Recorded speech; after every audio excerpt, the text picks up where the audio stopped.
everybody, welcome back to another beer review. Rod J here. I'm going to take a look at one from Rhinegeist. This is their Truth, which is their India Pale Ale. Rhinegeist is actually out of Cincinnati, and they're one of our local brewers. This one actually comes in with an ABV of 7.2% and also 75 IBUs. So all of their beer is done in cans, as you can see. Give you a little information on the back there. Truth, India Pale Ale. Rare are moments of truth when you've struck the last match, belting out tunes with your friends, staring deep into the campfire, times when you feel infinite. Our truth is found in the scintillating brilliance of hops, brewed with a nod to the Pacific. Hops sizzle with tropical fruit aroma, grapefruit and mango notes, and a dry finish. So I've had this one before. Just about always a good beer. It's one of my staples in the IPAs that I usually drink. So let's go ahead and get it open in the glass and go through it. Hey, how you doing?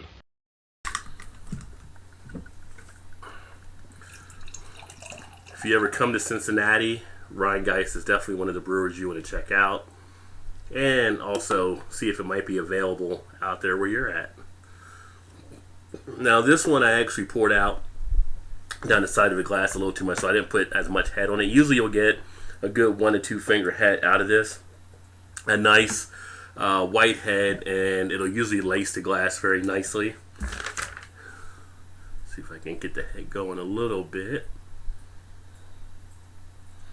As far as the color, you have the nice golden yellow, golden orange that you would expect on the IPA. You got a little bit of, well, I should say a little bit. You have a good amount of cloudiness, a good amount of haziness taking place there with it. So you're not getting any clarity to see through the other side, which again is not uncommon for some of the IPA beers. As far as anything else with it, kind of sticks out. The head is breaking up a little bit more than usual, but if you look down the glass, you can see how easy it starts to lace. So let's go ahead and get an aroma. And what the hell is that smell?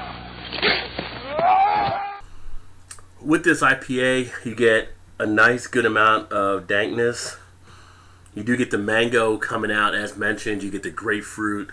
You get the pine. Everything you'd expect along those lines in dealing with an IPA. Okay, a nice bouquet of floral aromas, I believe you can say. Really good citrus comes out of this one. And just the overall freshness of the aroma makes it really nice. So let's go ahead and take a look at the taste. I do want to know what it tastes like.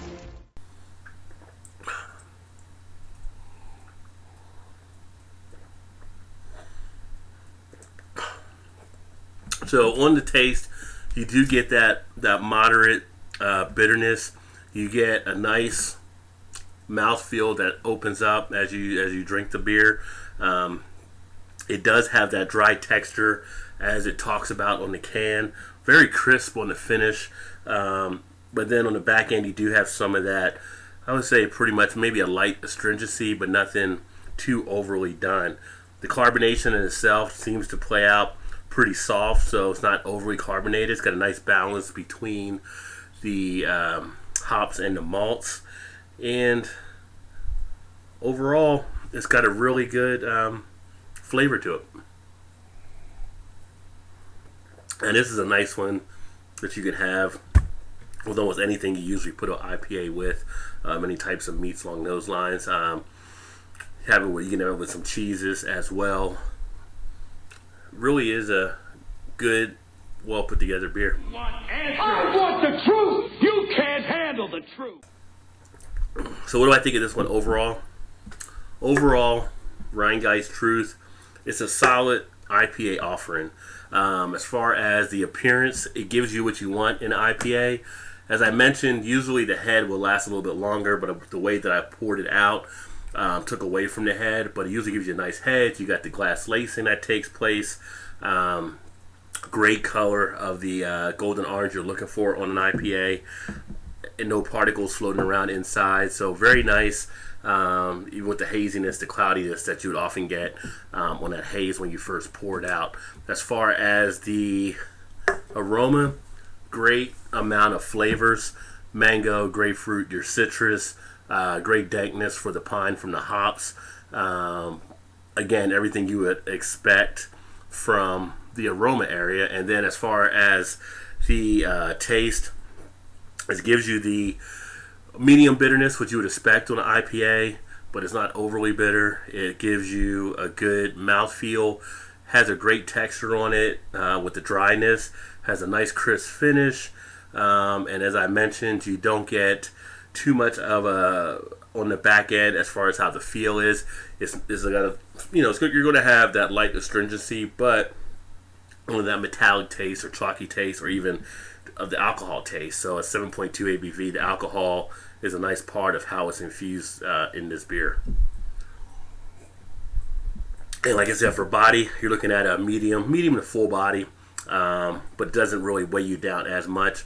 Although if you have a 6-pack of these, depending on what your tolerance is, it can hit you a little bit at the 7.2 ABV. But overall, I give this one actually a 4 out of 5. I think it's very solid in the offering for an IPA. Could it be higher? Maybe a little bit here and there. Like I said, with the IPA market, as I've said on other videos, it's such a tight market now. You have these different things that people are doing just to tweak their beer a little bit here and there. But a 4, I think, gives it a fair assessment. I think anybody that likes IPA is going to be pleased with this. So if you've had this one before, let me know what you think. Again, that's the Rhinegeist Truth. Love to see your feedback there. And remember to like and subscribe to stay up to speed on all the videos. Outside of that, I'm going to say cheers. I'm going to finish drinking this one so I can get to the next. Cheers.